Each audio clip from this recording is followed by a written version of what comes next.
দেখুন, দিনের পর দিন ভারতীয় জনতা পার্টির কেন্দ্রীয় নেতারা এ বাংলাকে আর বাঙালিকে ক্রমাগত অসম্মানিত, অপমানিত এবং লাঞ্ছিত করে যাচ্ছে। তার মধ্যে আজকে ভারতবর্ষের স্বরাষ্ট্রমন্ত্রী অমিত শাহ রানী রাসমণিকে রানী রাসমতি বলে ফেললেন। দেখুন সেই ক্লিপ। रानी रासमती और रानी रासमती और रानी रासमती।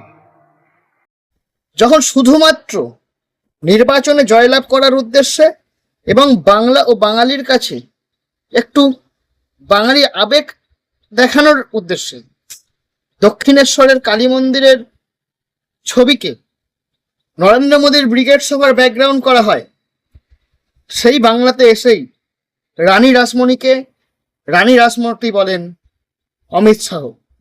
অর্থাৎ এরা প্রমাণ করে দেন এদের বাংলা সম্পর্কে কোনো জ্ঞান নেই, ধ্যান ধারণা নেই। বাঙালি সম্পর্কে এরা কিছু জানে না, কিছু জানতেও চান না, শুধুমাত্র বাংলায় ক্ষমতায় আসতে চান।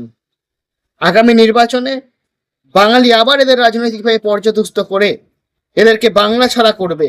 এবং শুধু তাই নয়, এই ক্রমাগত বাংলা ও বাঙালিকে যে অপমান, তার বিরুদ্ধে বাংলা জবাব দেবে। তাই যতই করো হামলা, আবার জিতবে বাংলা।